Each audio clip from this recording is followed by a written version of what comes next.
Buenas tardes a todas y todos. En esta segunda parte sobre el tema de controversias en osteoporosis, nos vamos a referir a cuáles son los objetivos terapéuticos en el tratamiento de la osteoporosis, cuáles son las indicaciones y cuáles son los medicamentos a utilizar y sus características y cómo deberíamos seleccionarlo.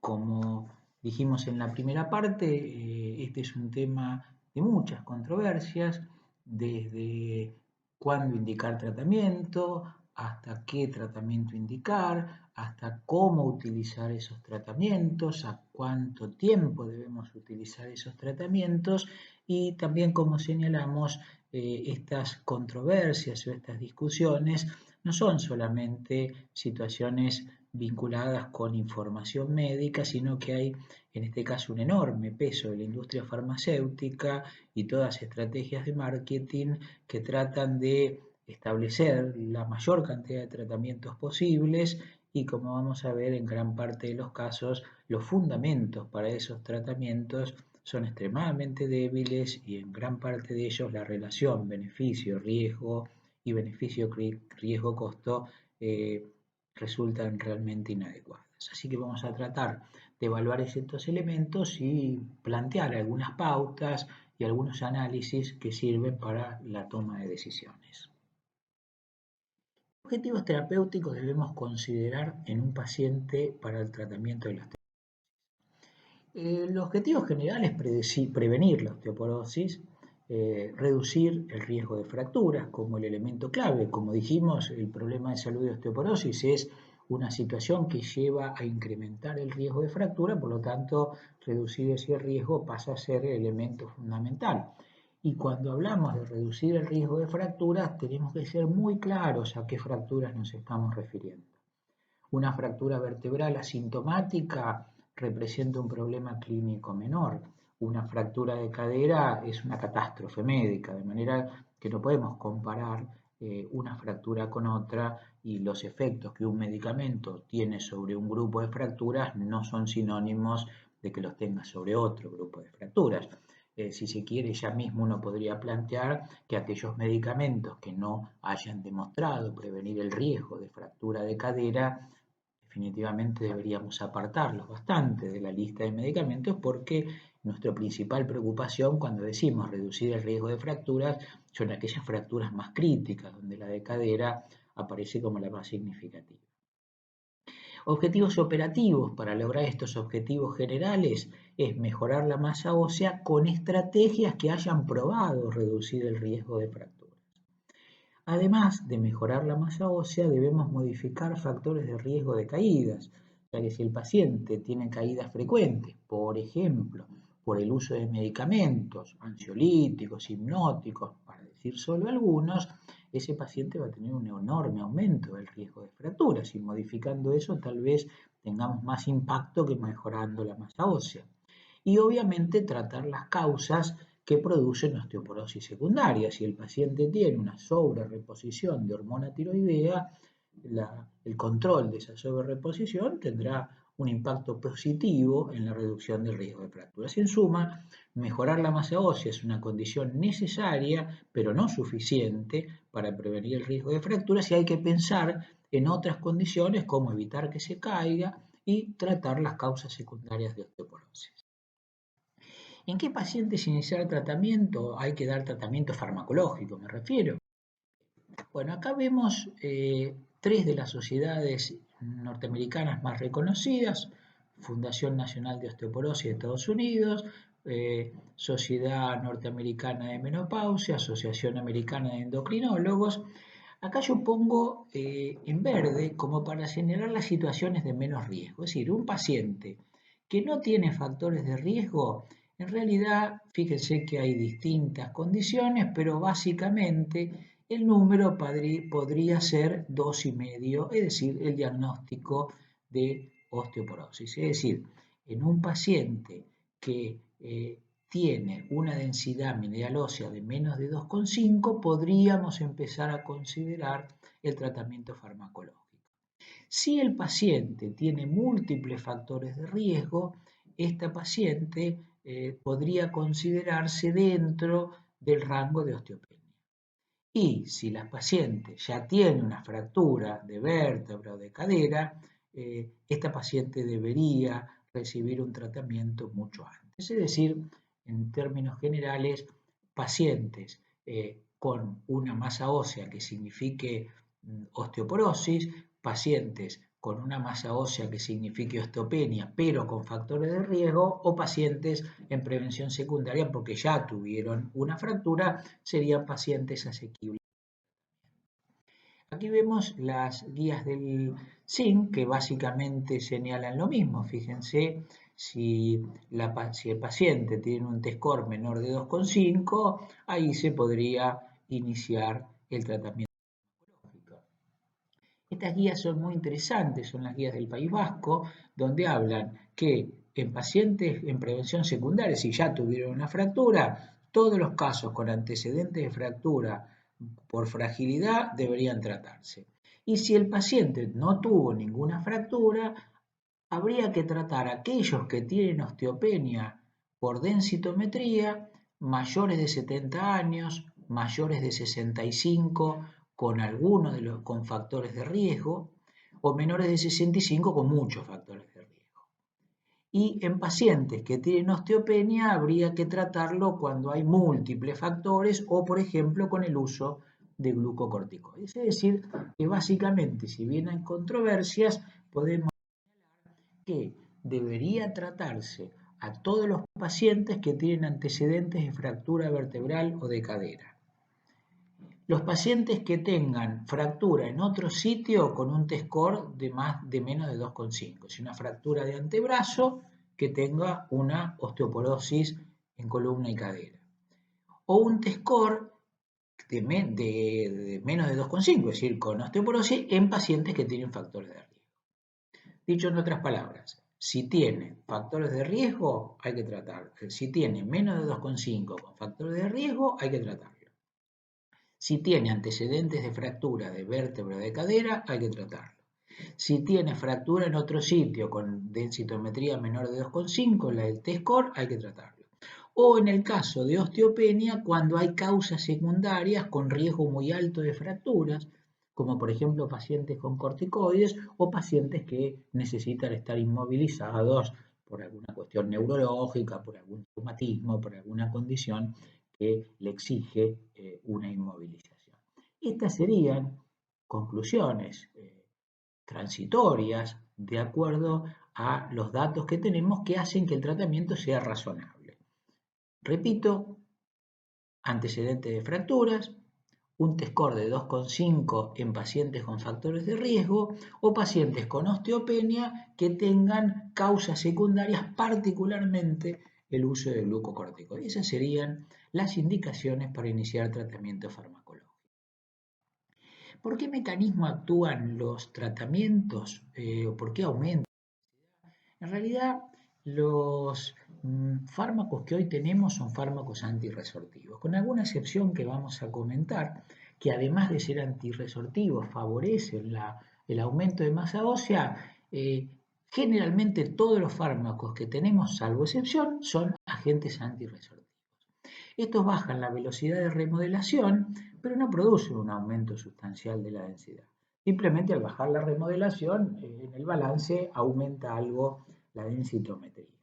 El aumento de densitometría en el primer año de tratamiento es solo porque frenamos el remodelamiento. Al haber menos espacio remodelándose, al estar rompiéndose menos, aumenta algo la densidad. Por lo tanto, para determinar si el medicamento ha cambiado realmente la masa ósea, se requiere al menos 2 años. Por eso hacer una densitometría al primer año de haber comenzado el tratamiento realmente carece de utilidad, porque lo que estamos midiendo es la disminución de los espacios de remodelamiento. Hay que esperar 2 años al menos para verificar si realmente el medicamento está teniendo un efecto sobre el freno de la caída o el aumento tal vez de la masa ósea. Aquí hay 3 preguntas muy importantes. ¿Todos los tratamientos que aumentan la densidad mineral ósea tienen eficacia para bajar el riesgo de fractura? Es decir, ¿es sinónimo aumento de masa ósea con disminuir el riesgo de fracturas?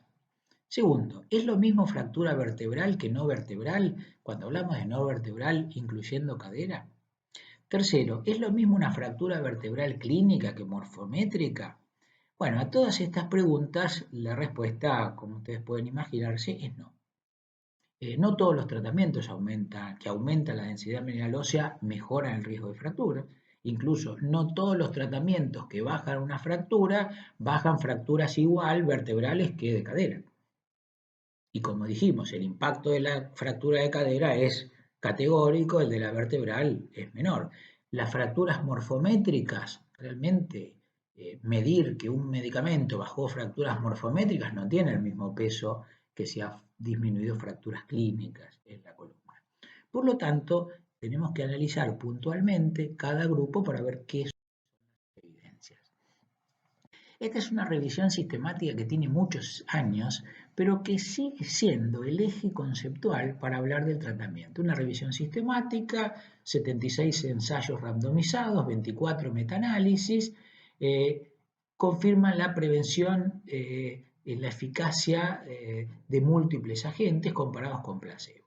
¿Qué tenemos? Alendronato, risedronato, soledronato, 3 bifosfonatos claramente disminuyen el riesgo de fracturas, tanto fracturas vertebrales como no vertebrales, incluyendo la cadera. Los estrógenos también hacen esto.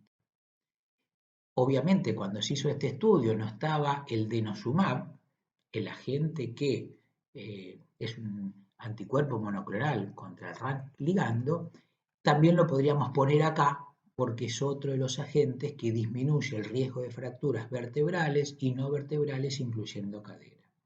En cambio, el modulador de receptores de estrógenos, como el reloxifeno, o un bifosfonato, como el ivandronato, que me apresura a señalar que es el bifosfonato más utilizado en la práctica en nuestro país, redujeron las fracturas vertebrales, pero no redujeron las fracturas de cadera en ensayos clínicos.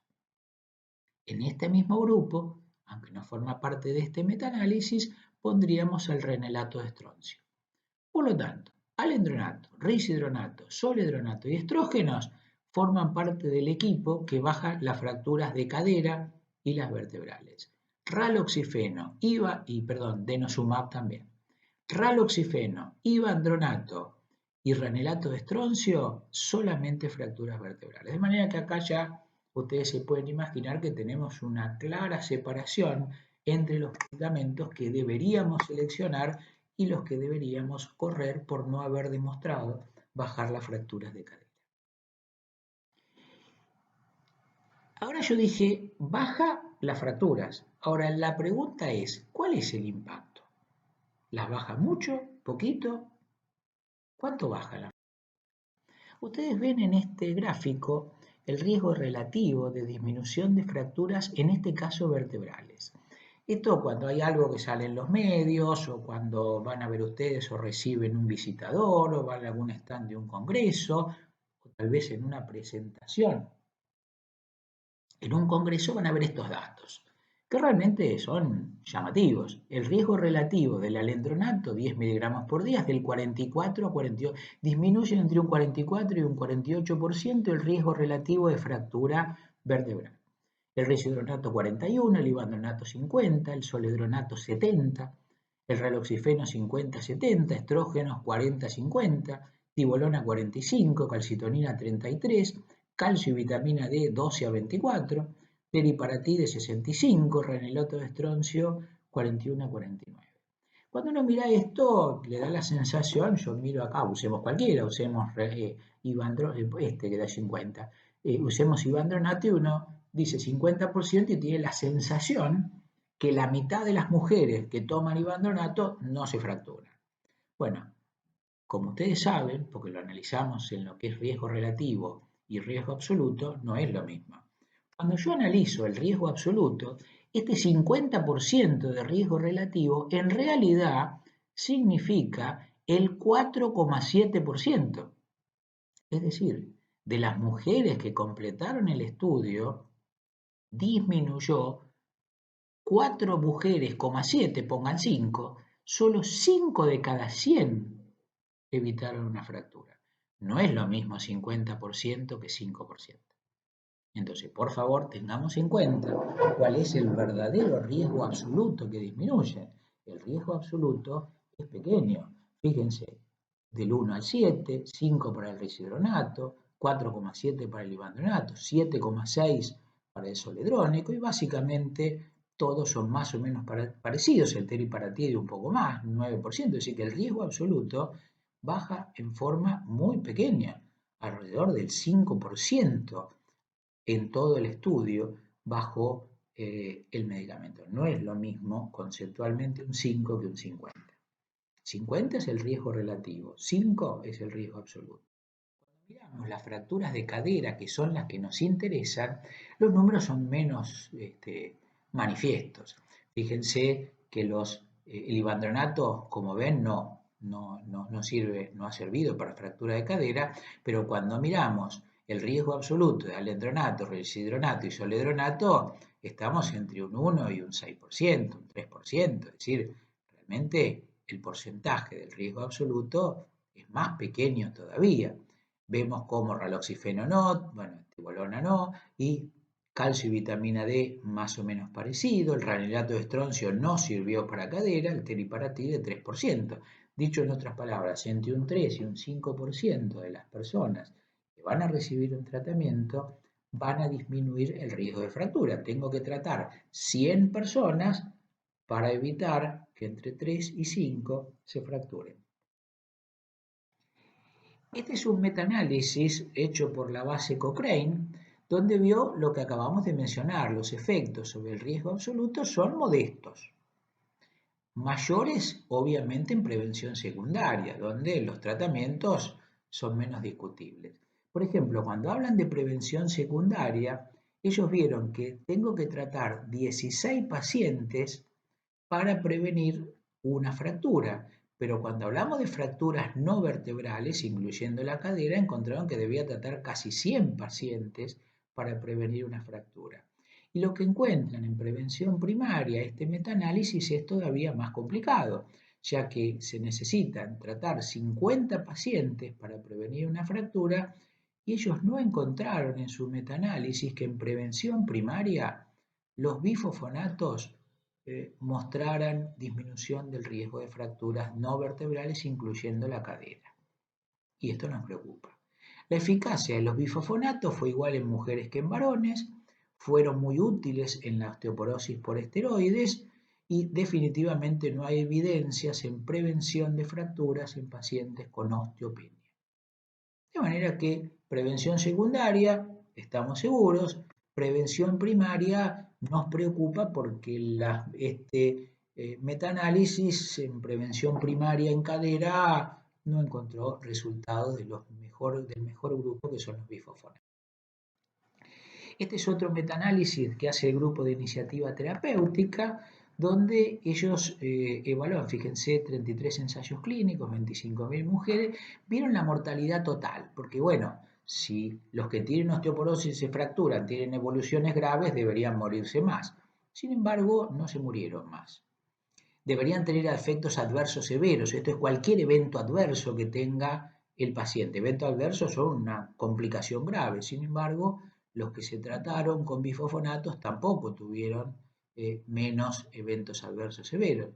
Y para la prevención de fractura de cadera o de muñeca que ellos utilizaron, encontraron que el RR de 0,6 era para prevención secundaria. Tampoco encontraron en prevención primaria en cadera resultados estadísticamente significativos. Y en prevención primaria también dio lo mismo. Tenían que tratar 100 pacientes para lograr una persona que en un año, 100 pacientes durante un año para evitar una fractura. Es decir, estamos hablando de un efecto modesto en cadera y con la problemática de que en prevención primaria realmente estos metaanálisis no mostraron resultados sobre que realmente baja el riesgo de fractura. ¿Qué medidas no farmacológicas tenemos que considerar? Aquí ven ustedes varias intervenciones El ejercicio físico sobre la densidad mineral ósea tiene un nivel de evidencia A, sobre fracturas menor. Aquí ustedes ven que una revisión sistemática sugiere eficacia y otras señalan que no. Los suplementos de calcio y vitamina D, sí, fíjense que la evidencia para aumentar la masa ósea es más alta siempre que la evidencia para evitar fracturas. Con respecto a vitamina D y calcio, lo vamos a discutir ahora. Lo mismo con evidencias para dejar de fumar. El punto clave de dejar de fumar es en edades tempranas para que realmente la masa ósea sea mayor. Este es un dato interesante, ya que los protectores de cadera, que son como unos almohadones que les ponen al lado a los pacientes, claramente disminuyeron las fracturas de fémur, lógicamente porque le hace un acolchado ante esa caída. ¿Qué pasa entonces con las medidas no farmacológicas recomendables?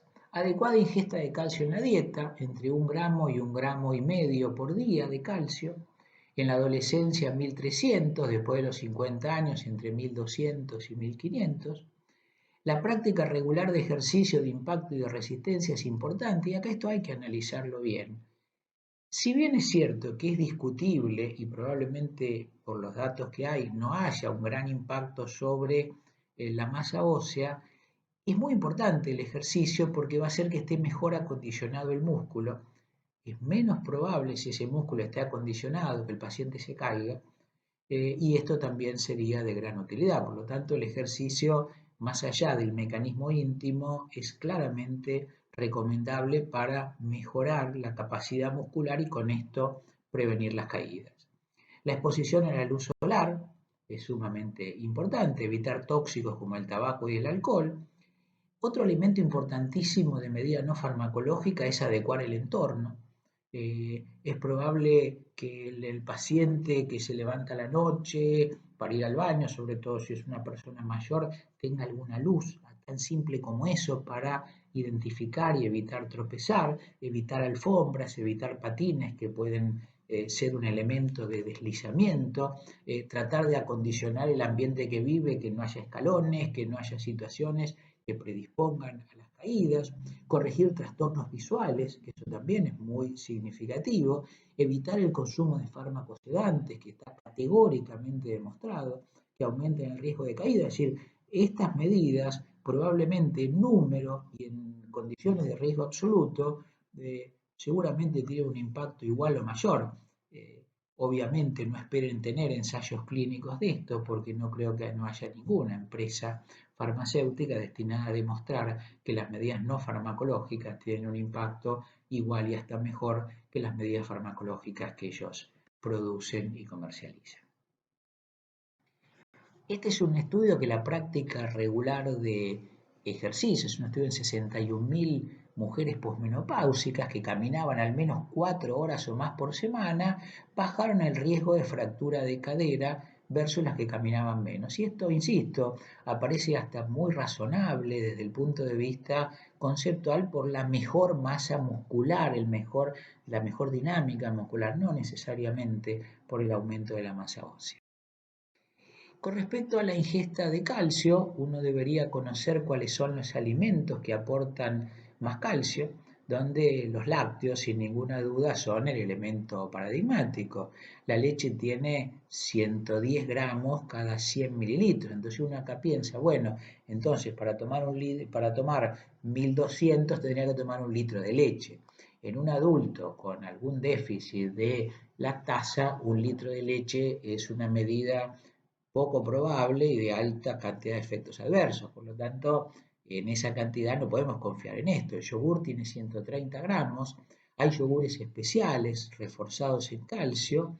Recuerden que estos yogures especiales reforzados en calcio tienen costos extremadamente elevados, incluso muchísimo mayores que la reposición de calcio en forma de medicamento, en comprimidos.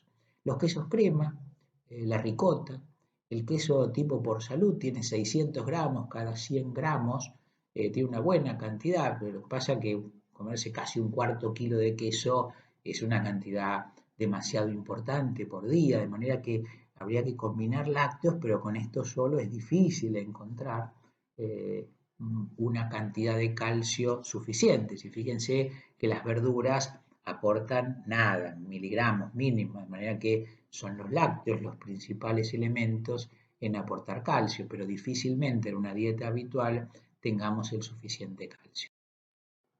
¿Es útil administrar calcio y vitamina D ya no como elemento conceptual de reponer lo que falta, sino con evidencia de mejorar la masa ósea y bajar las fracturas? Bueno, hay varios estudios en este sentido. Fíjense que este es un estudio de la Organización Mundial de la Salud donde aumentó la masa ósea y disminuyó el riesgo de fracturas en un 29%, excluidos los que tenían mal cumplimiento. Es lógico, para que sea efectivo hay que tomarlo. Y acá nos dice otro problema, que aumentó el riesgo relativo de litiasis renal, ese aporte de calcio. En este estudio, asociado a vitamina D en mayores de 65 o ancianos recluidos en asilos, se reduce significativamente el riesgo de fracturas no vertebrales, incluido la de fémur. Acá cuando ustedes lean recluidos en asilos o institucionalizados, en realidad la relación es con el cumplimiento. Se entiende que cuando un paciente esté en un ambiente de estas características, recibe la medicación. Cuando el paciente vive en su casa, ahí ya recibir la medicación es distinta, hay que comprarla, tiene un costo extra, hay que acordarse, son varios elementos, por eso el cumplimiento de los institucionalizados siempre van a encontrar ustedes que es claramente mayor. Este es un metaanálisis donde también evitó fracturas de cadera y no vertebrales administrar calcio y vitamina D. Siempre mayor si el paciente cumplía bien. Evitaba la pérdida de masa ósea y la dosis que dio mejores resultados era 1,2 gramos de calcio y 800 unidades por día, recuerden este número, 800 unidades por día de vitamina D. Otro metaanálisis, básicamente lo mismo. Este es un estudio Cochrane, fracturas de cadera, disminuyó el riesgo relativo, no vertebrales, fracturas vertebrales. Las fracturas no hubo pruebas en este caso, pero bueno, el efecto parecía estar restringido a las personas que vivían bajo asistencia institucional. ¿Por qué? Porque lo tomaban. ¿Cuáles son las sales que tenemos para lograr este 1,5 gramos por día? Bueno, cuando ustedes administran calcio, administran una sal de calcio. Tienen que tener en cuenta siempre la cantidad de calcio elemental que tiene esa sal. El carbonato de calcio y el citrato son los dos productos más comúnmente utilizados. El carbonato, tiene 500 miligramos cada 1250, es decir, que el paciente tendría que tomar 2 comprimidos por día para tener el 1,2 gramos de calcio. Si recibe citrato de calcio, fíjese que la relación es más alta. El de 1950 está teniendo 400 miligramos y el de 2300 tiene 500, de manera que debería recibir 2 comprimidos por día de alguno de estos. Lactato, gluconato, etcétera, tienen muchísima menor cantidad de calcio. Por lo tanto, los dos agentes de elección son el carbonato de calcio y el citrato de calcio. La diferencia, bueno, ahora lo vamos a discutir en efectos adversos. Con respecto a la vitamina D, la cantidad que ha demostrado disminuir el riesgo de fractura es 800 unidades por día. ¿Por qué la vitamina D facilita la absorción de calcio a nivel intestinal? Participa del mecanismo del remodelamiento, pero lo suprime.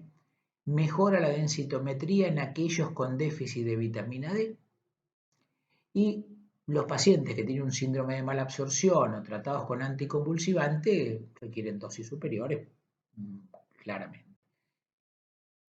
Sin embargo, en el 2015 aparece un metaanálisis para llevar más controversia, porque hasta ahora venimos, bueno, perfecto, 1,2 gramos de calcio, 1 gramo de calcio, carbonato, citrato, le damos vitamina D y con eso se cierra. Ahora, en el 2015 hubo un metaanálisis publicado en el British Medical que analizaba el impacto sobre la densidad mineral ósea de los suplementos de calcio. Vamos a ir directamente al resultado.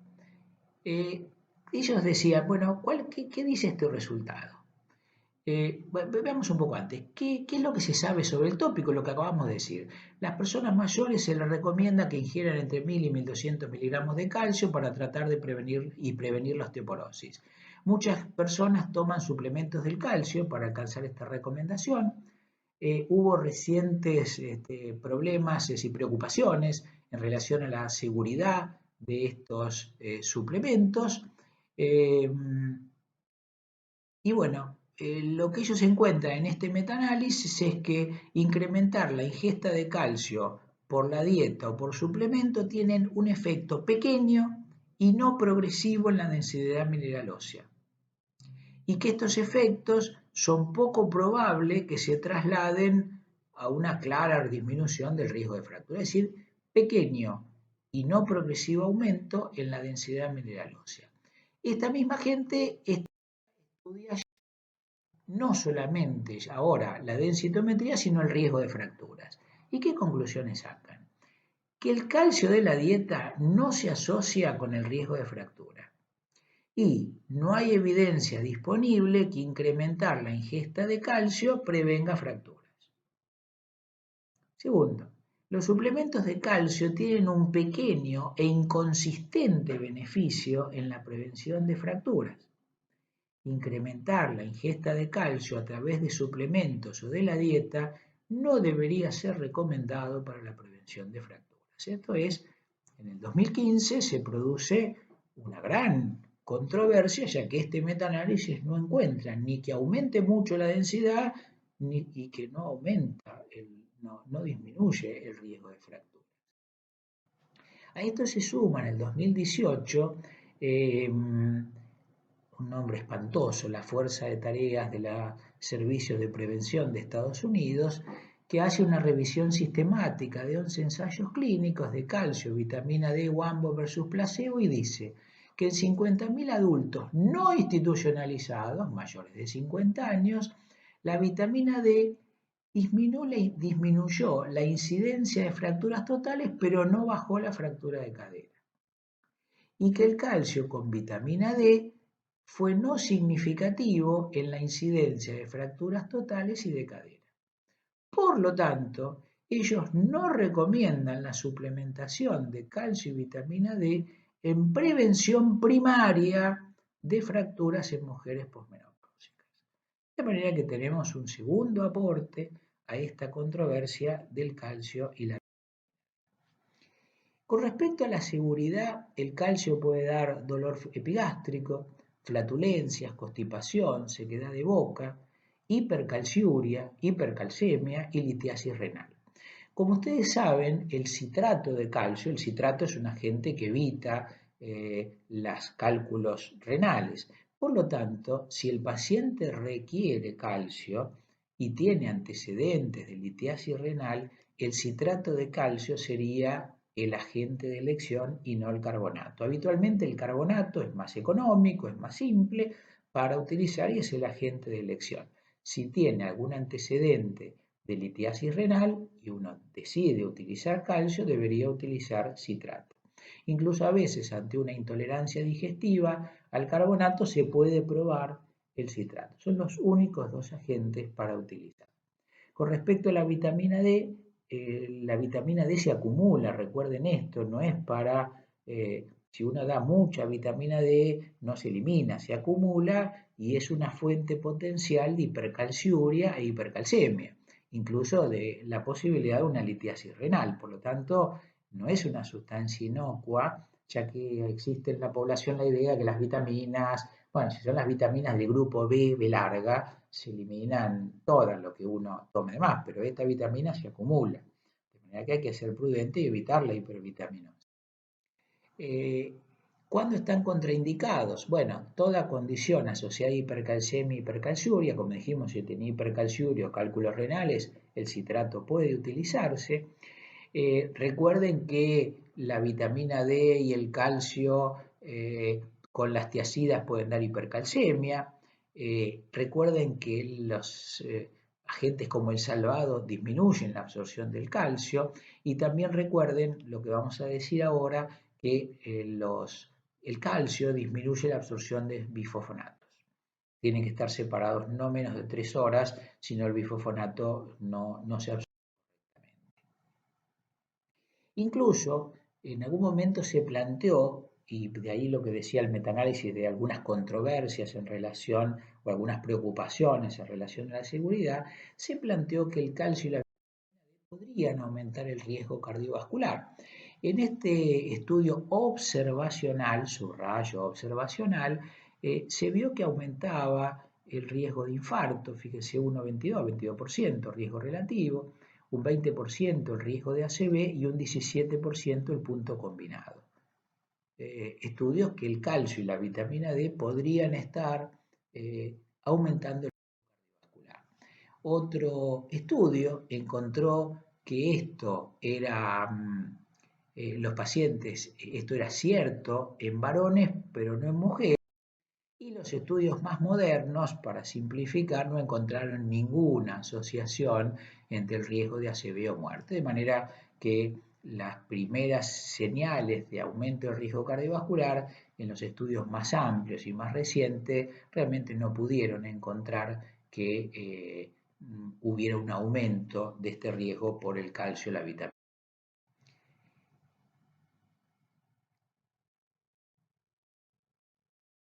Bien, entonces, calcio y vitamina D. Algunos señalan que habría que administrarlos como suplementos, ya que el paciente no lo logra. Los últimos metaanálisis los ponen en controversia. Uno debería plantear entonces que es muy controvertido administrar en forma general calcio y vitamina D. Es razonable medir vitamina D si el paciente tiene un déficit de vitamina D menos de 20, es razonable la administración de vitamina D y en el caso de que decidan utilizar vitamina D, recuerden que 800 unidades por día es lo que ha demostrado bajar en algunos estudios el riesgo de fracturas y que no habría nunca que superar esa cantidad. Modernamente, para la vitamina D, hay una forma, que es la forma de ampollas de 100.000 unidades. Como es una sustancia que, como dijimos, se acumula, se pueden dar dosis altas y ya está.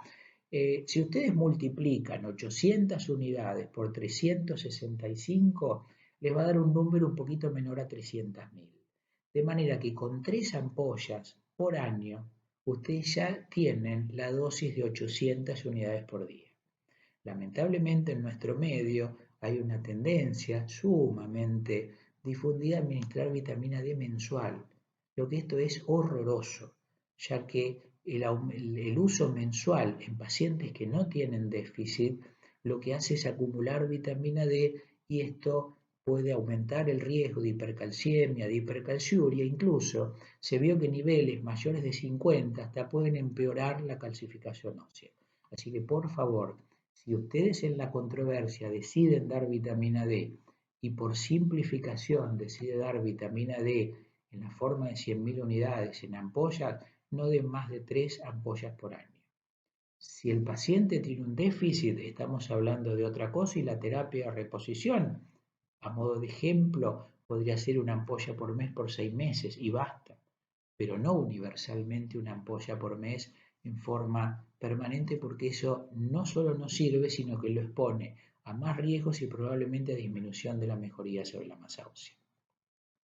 Bien, ahora, cuando es necesaria la indicación de medicamentos antirresortivos, ¿cuál es el grupo de elección en relación a la relación beneficio-riesgo-costo? Definitivamente son los bifosfonatos. Los bifosfonatos son los agentes más utilizados. Hay, como ven ustedes, 150 millones de prescripciones entre el 2005 y 2009 en Estados Unidos de bifosfonatos y son definitivamente las drogas de elección. Los bifosfonatos se depositan en el tejido óseo, tienen gran afinidad por las superficies de resorción. Aquí ven el bifosfonato como estos circulitos naranjas, y lo que hacen es disminuir la actividad de los osteoclastos. De manera que la presencia del bifosfonato aumenta la apoptosis de los osteoclastos y fíjense, este es el borde de reabsorción que tiene el bifosfonato y que tiene, perdón, el osteoclasto, y cuando está el bifosfonato, ese borde lo pierde y disminuye la reabsorción. Por eso son agentes antirresortivos. Son agentes con gran efecto residual porque se fijan y estabilizan en los cristales de hidroxiapatita y esto permite una administración que muchas veces puede ser no diaria, sino puede ser semanal, puede ser mensual, incluso en algún preparado anual. Las pruebas del alendronato ya vimos en general, pero el alendronato no solo aumenta la densidad mineral ósea, sino que en estudios bajó el riesgo de fracturas vertebrales y no vertebrales. También previno la pérdida secundaria glucocorticoide, así que sirve para fracturas vertebrales y no vertebrales y para toda la pérdida de masa ósea secundaria. El rishidronato es lo mismo, fracturas vertebrales y no vertebrales, disminuyó fracturas de fémur y demostró prevenir la pérdida de masa ósea con corticoides, más o menos equivalente. El ivandronato, en cambio, y quiero señalarlo y perdón que insista, pero esto es porque es el producto más utilizado, quizá porque fue el primero que se empezó a usar cada un mes y el hacerlo más práctico hizo que se difunda más. Bajó las fracturas vertebrales, pero no bajó las fracturas no vertebrales. Entonces, por favor, si nosotros pensamos que la fractura de cadera es la que nos preocupa, el ivandronato no probó bajar las fracturas de cadera. El ivandronato no solamente se puede dar por vía oral, como vamos a ver ahora mensualmente, sino que también se puede dar por vía endovenosa cada 3 meses.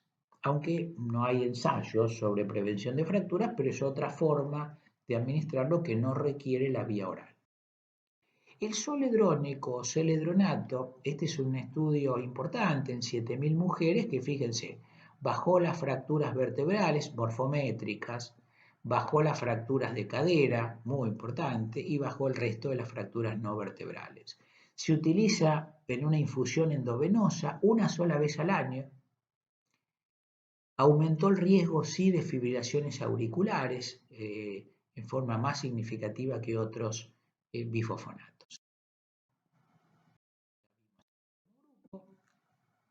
Entonces la pregunta ¿es lo mismo en tratamientos diarios, semanal o mensual?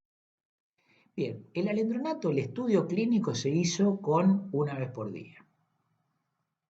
Esto es definitivo. Cuando se hicieron estudios comparándolo con una vez por semana, la masa ósea fue más o menos similar, pero no hay estudios en otros aspectos clínicos. En el rishidronato, la ganancia de masa ósea, dándolo por día o por semana, fue más o menos parecida y las fracturas no hubo gran diferencia. Esto llevó, como es un medicamento que como vamos a ver es muy incómodo para utilizar, a proponer tanto para el endronato como el rishidronato la posibilidad de uso semanal. El rishidronato incluso se postula para usar mensualmente 150 miligramos por mes. Fíjense este estudio en 1.000 y pico de mujeres. Lo que vio es que la mejoría en la densitometría era similar. Ahora, estudios sobre si igual previene las fracturas, no lo sabemos. Y esto propone el uso mensual por el impacto en la densidad mineral ósea, probablemente sea lo mismo en la de fracturas, pero esto es solo probablemente, no lo sabemos con precisión. En el ivandronato, no inferioridad de ivandronato mensual versus dosis diaria. Bien, bueno, en el ivandronato se utiliza de forma mensual. ¿Cómo deben administrarse los fosfonatos? Bueno, el alendronato o 10 miligramos por día o 70 miligramos por semana, el rishidronato 5 por día, 35 por semana o 150 por mes, el ivandronato 150 por mes. ¿Por qué es tan importante tratar de darlo menos veces? Porque es muy incómodo administrar. Se debe administrar en ayunas con un vaso grande de agua de red. ¿Por qué agua de red y no otro tipo de agua? Porque las otras aguas tienen más calcio y el calcio interfiere con la absorción. Por eso lo que está en todos los lugares es agua de red. No debe ingerir sólidos hasta pasados al menos 30 minutos para tratar de que no interfiera con esa absorción y no debe recostarse al menos por 3 horas por la posibilidad de que tenga un poco de reflujo por los efectos adversos sobre el esófago que vamos a comentar. Por lo tanto, es muy incómodo. Ayunas, tomarlo con agua de red, esperar 30 minutos para desayunar y no recostarse por 3 horas. Esto hace que, si esto lo tienen que hacer todos los días, se pueden imaginar que el cumplimiento baja muchísimo y por lo tanto se postula intentar los tratamientos semanales o mensuales. ¿Cuándo no puede administrarse? Y si el paciente tiene una calasia, trastornos de motilidad esofágica, si el paciente no puede permanecer sentado, por favor, y esto sí lo quiero subrayar, con insuficiencia renal no se puede administrar con un filtrado menor de 35 mililitros por minuto. Obviamente no se puede dar ni en embarazo ni en lactancia.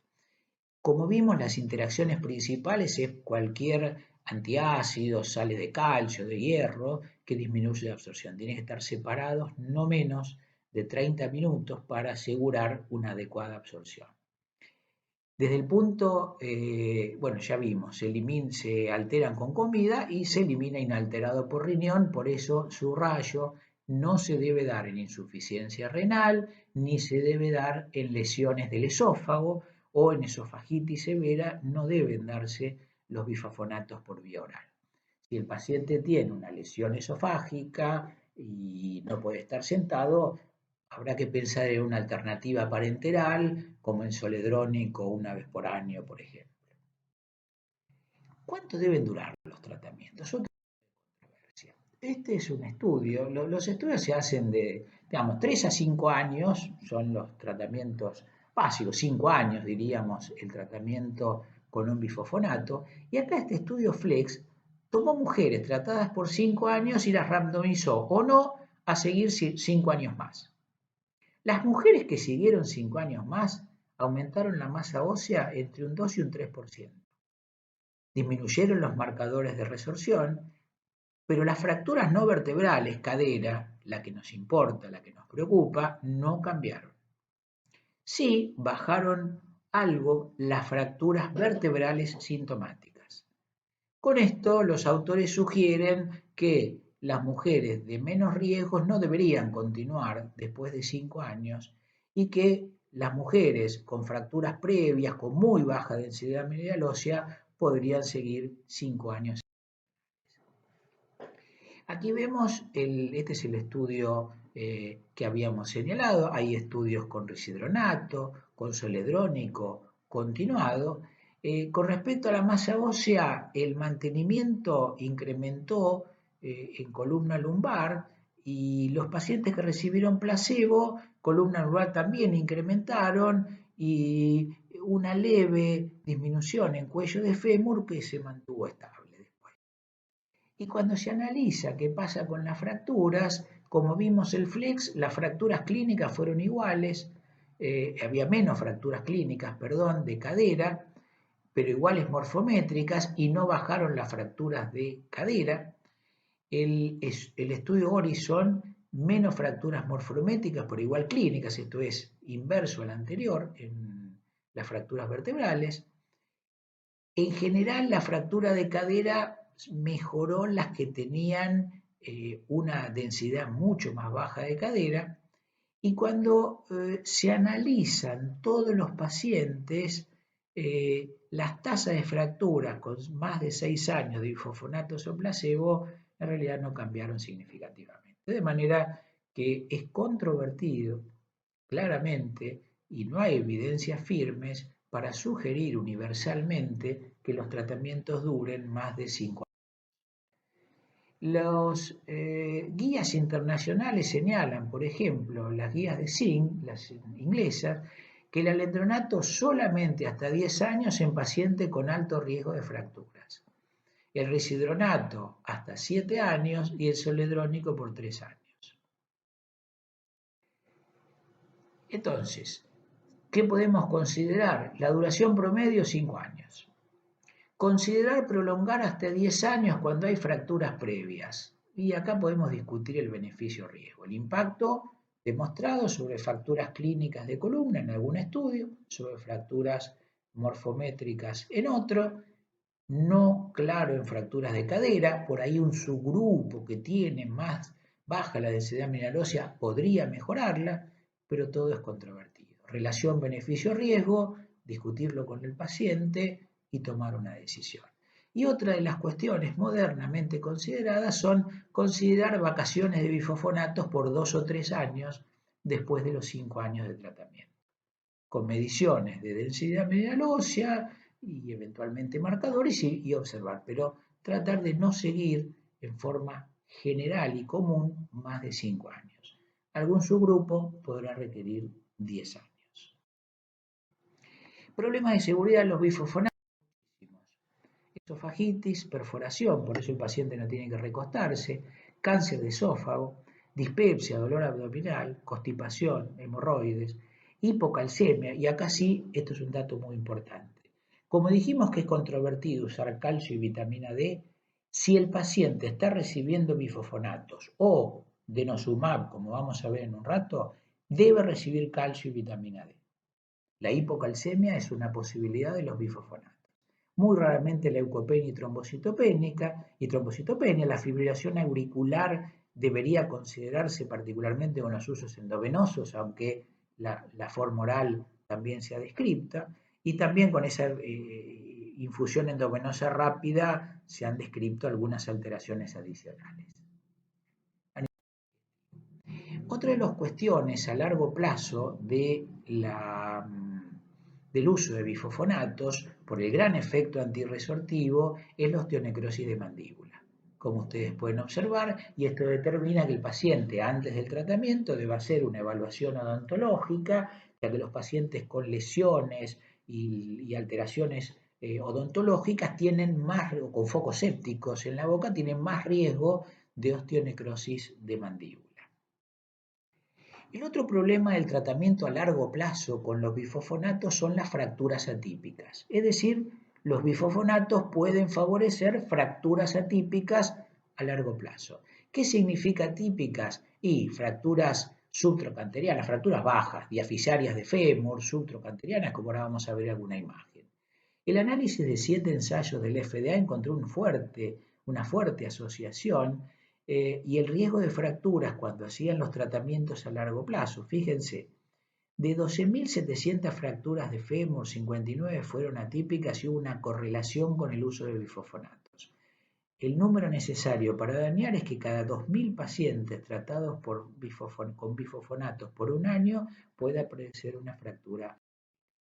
Y aquí vemos que son fracturas más distales. Fíjense, esta es bien diafisaria y esta es subtrocanteriana. Insisto, tratamientos a largo plazo con bifosfonato, que recién vimos que era discutible su eficacia y ahora encontramos que además de ser discutible su eficacia pueden predisponer al riesgo de fracturas. Esto es por la alteración severa de la resorción ósea. Vinculado así, esto lo hace Iniciativa Terapéutica, este gráfico señala número estimado de eventos adversos prevenidos o causados por el uso a largo plazo de bifosfonatos por año. Fractura de cadera 0,3 por año, fractura de muñeca 0,4, fractura típica que vimos recién 0,1, osteonecrosis 0,1, injuria esofágica 0,1, de manera que si yo mido tengo 0,7 de beneficio y 0,3, 0,3 y medio de riesgo. Por lo tanto, hay que analizar este balance, hay que discutirlo con el paciente, porque es un balance que no es tan amplio para usar universalmente estos medicamentos. Se puede discutir con el paciente qué le ofrecemos y qué riesgo tiene y tomar una decisión en conjunto. Hay lugar para los estrógenos y esto lo vamos a repetir muy lentamente, rápidamente. Si bien los estrógenos aumentan la masa ósea, los estrógenos pueden disminuir el riesgo de fracturas, los adversos de los estrógenos, el problema de seguridad de los estrógenos, como ustedes pueden observar en la imagen, Y en este estudio de la Organización Mundial de la Salud, donde enfermedad coronaria, accidente cerebrovascular, trombosis venosa juegan un papel fundamental, hace que hoy los estrógenos no sean considerados en el tratamiento de la osteoporosis, salvo cuando hay un uso en los primeros años de la menopausia, es decir, los primeros 5 años después de la menopausia, mujeres menores de 55 años, donde se usen como terapia de reemplazo. Los estrógenos podrían tener una utilidad porque la tienen contra la osteoporosis, pero fuera de ese contexto, la relación beneficio-riesgo de los estrógenos en osteoporosis es inadmisible. Fíjense esto para resumir, la terapia de reemplazo hormonal aumentó mucho la trombosis venosa y el accidente cerebrovascular y por lo tanto no debe ser parte del tratamiento de la mayoría de las mujeres posmenopáusicas, que sería una estrategia razonable. Si le falta estrógeno, le doy estrógeno. Bueno, la relación riesgo-beneficio es absolutamente inadecuada, excepto los primeros 5 años de la menopausia. Hay lugar para moduladores de estrógeno. Solo baja fracturas vertebrales, no de cadera, por lo tanto deberíamos decir que no. Si no baja la de fractura de cadera, lugar para la tibolona. Acá perdonen que hable 2 minutos porque es un medicamento muy utilizado en mujeres posmenopáusicas.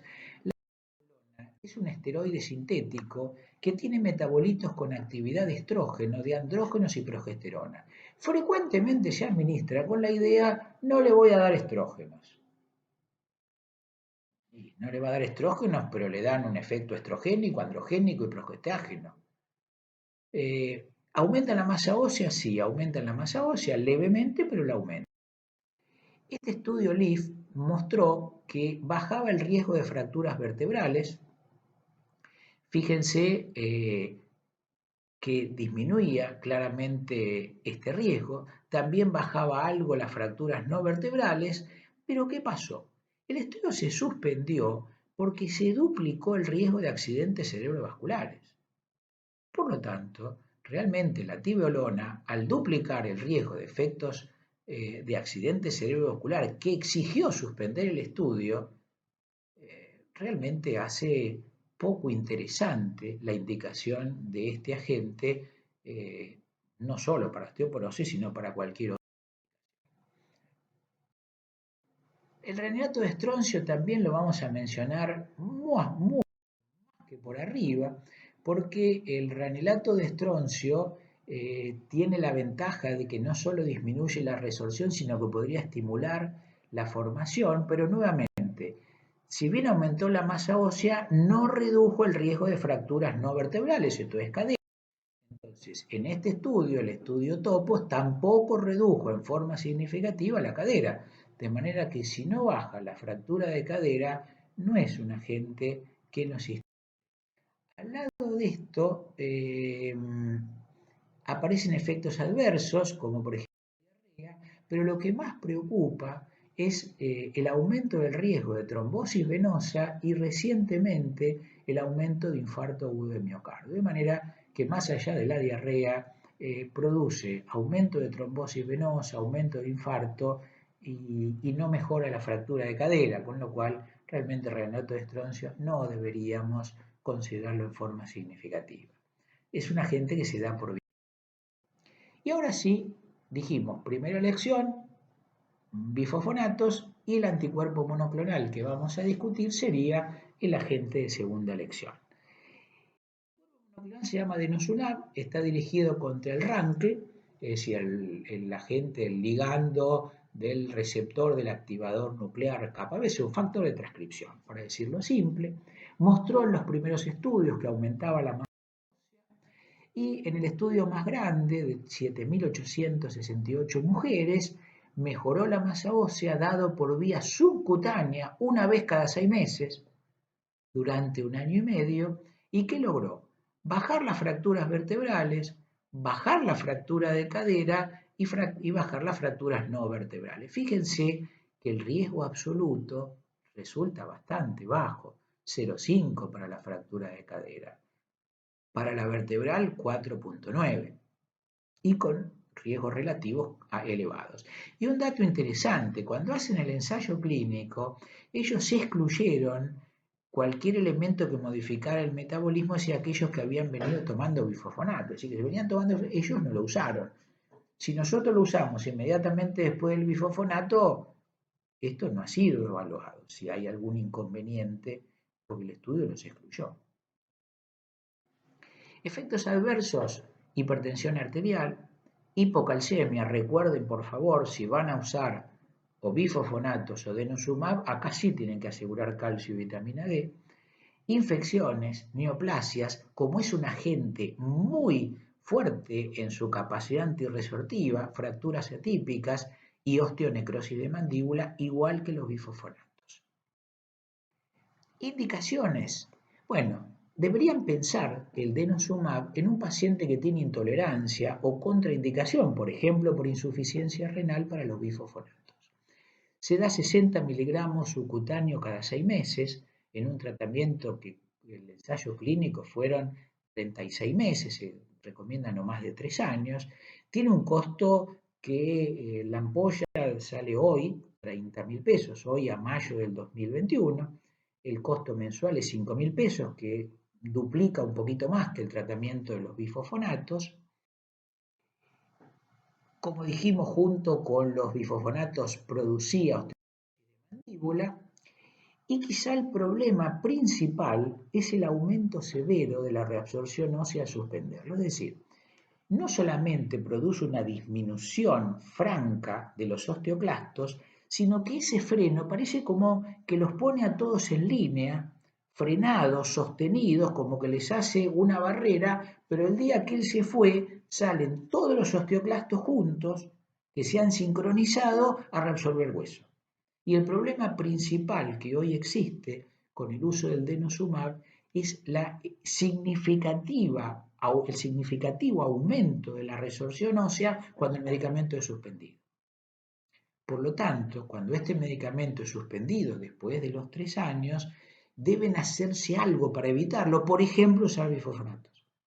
Y este es un problema que también genera varias discusiones sobre conductas, porque cuando yo freno durante 3 años, para los 3 años todos los osteoclastos salen en línea, normalmente los osteoclastos están secuencialmente activados. Bueno, acá es como que los frenamos a todos y el día que los saco se activan todos juntos. Esto puede dar una reabsorción ósea enorme al suspenderlo y algo hay que hacer, sí, pero si veníamos que no podía usar bifosfonatos, así acá la situación se plantea como más problemática. Última cosa a considerar, hay otros anticuerpos monoclonales en estudio. 2 palabras sobre las isoflavonas, porque en esta etapa de la posmenopausia también son micronutrientes similares a los estrógenos, que no tendrían los problemas de los estrógenos, ¿qué pasa con la masa ósea? Bueno, este producto la aumentó un poquito en esta evaluación, 380 mujeres. Este ensayo, 198 mujeres, y este que es el más grande, que son 400 y pico, no hubo diferencia en la fractura. Es decir, resumamos, no hay estudios del impacto de isoflavonas sobre fracturas, no podemos hablar de que hay ninguna evidencia que baje fracturas y por lo tanto ninguna señal para indicarlo. Para terminar, el último grupo es el teriparatide. El teriparatide es la administración intermitente de una paratormona en dosis bajas que demostró que tenía un efecto anabólico sobre la masa ósea. Este sí, no solamente frena la pérdida, sino que aumenta la masa ósea. Es decir, utilizar dosis pequeñas intermitentes de paratormona no solamente frena, sino que mejora la masa ósea. Tiene efectos directos sobre osteoblastos y también algunos efectos indirectos. El ensayo es en 1.600 mujeres con fractura, prevención secundaria, con esta dosis de 20 a 40 microgramos día a 21 meses, un poquito menos de 2 años, mejoró la masa ósea y redujo claramente las fracturas no vertebrales y las vertebrales. Los efectos adversos fueron náusea, cefalea, hipercalcemia, hiperuricemia, Como produjo osteosarcomas en animales, hay solo un caso descrito en humanos. En Estados Unidos se plantea no usarlo más de 24 meses y en Europa no más de 18 meses, es decir, entre 1 año y medio y 2 años. Es un producto que se da por vía subcutánea. Se debe esperar al menos 6 meses desde que se finalizó con el bifosfonato antes de darlo. Y al finalizar, antes de dar otro antirresortivo, mejor dicho, al finalizar hay que dar un antirresortivo porque también aumenta significativamente la resorción. O sea, es un medicamento de un altísimo costo. Fíjese que más o menos estamos en los 100.000 pesos por mes del teriparatide. La calcitonina no la vamos a señalar porque no bajó las fracturas no vertebrales, no hay disponibilidad en nuestro medio, así que ni siquiera vamos a mencionar. Para terminar, los costos de y van a ver que el tratamiento con bifosfonatos está alrededor de 2.000 pesos, entre 1.000 y algo y 2.000 pesos, hasta 3.000 pesos por mes. Recuerden que el ivandronato no disminuye las fracturas de cadera, sin embargo es el más costoso. El zoledrónico tiene un costo de 33.000 pesos, lo que si lo fraccionamos a un año saldría 2.750 pesos por mes. El calcio sale alrededor de 1.000 pesos por mes. La vitamina D sale entre 600 y 700 pesos. Hay que darlo cada 3 meses, así que esto es lo que se gasta cada 3 meses. Como dijimos, el teriparatide casi 100.000 pesos por mes y el denosumab, si lo prorrateamos al mes, unos 5.000 pesos. Es decir, los bifosfonatos alrededor de 2.000 a 3.000, el calcio alrededor de 1.000 por mes, la vitamina D más o menos un poco menos, el teriparatide un costo extremo y el denosumab duplica un poquito más el costo de los bifosfonatos. En su habíamos señalado elección bifosfonatos, alternativa denosumab, extrema situación la posibilidad del teriparatide. El resto de los productos realmente no deberían ser considerados salvo situaciones excepcionales. ¿Cómo monitorizamos el tratamiento? Fíjense que las guías son muy diferentes. Yo lo que quiero que vean es que las guías hablan de 3 años, de 2 años, de 2 años, 2 años. En nuestro medio hay una tendencia enorme a pedir densitometrías todos los años con tratamiento. Esto está fuera de cualquier situación de razonabilidad. Los que dicen por ahí 1 o 2 años, luego más espaciado, cada un año, ninguna guía del mundo recomienda cada un año hacer una densitometría, sí periódicas, de manera que pongamos como ejemplo una cada 2 años y observar. Si uno ve que la masa ósea cae y no se logra el mantenimiento adecuado, habría que considerar el mal cumplimiento. Alteraciones en la absorción, inadecuada ingesta de calcio y vitamina D o realmente que no nos dimos cuenta que había una causa secundaria. Aquí uno podría analizar los marcadores cuando uno ve que la densitometría no mejora y realmente si los marcadores no bajan entre un 30 y un 50, lo primero que hay que pensar es el mal cumplimiento. Como vimos, son tratamientos costosos, con efectos adversos y que probablemente haya un alto índice de inadecuado cumplimiento. Y en el caso también aquí habría que pensar si hay alguna alteración de la absorción de calcio y vitamina D, ya que no hay un adecuado manejo de la situación. En suma, el monitoreo es por densitometría y en algunas situaciones podría requerirse medir marcadores a ver si hay algún cambio en los marcadores que nos hable que el efecto antirresortivo realmente se está produciendo, pero no como cosa universal, sino individualizada en aquellos pacientes que no hayan respondido adecuadamente. Volvemos a los elementos que dijimos y conclusión. Siempre en el tratamiento de la osteoporosis tener en cuenta beneficio, riesgo, costo. Siempre valorar en el paciente si es prevención primaria o secundaria, si hay factores de riesgo y enfermedades asociadas, verificar la intensidad de la caída de la masa ósea para tomar decisiones, cuál es la localización. Recuerden que lo que nos interesa particularmente por el impacto terrible es la fractura de cadera. La fractura de columna tiene peso, pero muchísimo menos en comparación a la de la cadera. Valorar siempre el riesgo de caída del paciente y la esperanza de vida, y en ese caso hacer un análisis de los datos que tenemos en ese momento para hacer una conducta racional en el enfoque y el tratamiento de la osteoporosis. Muchas gracias.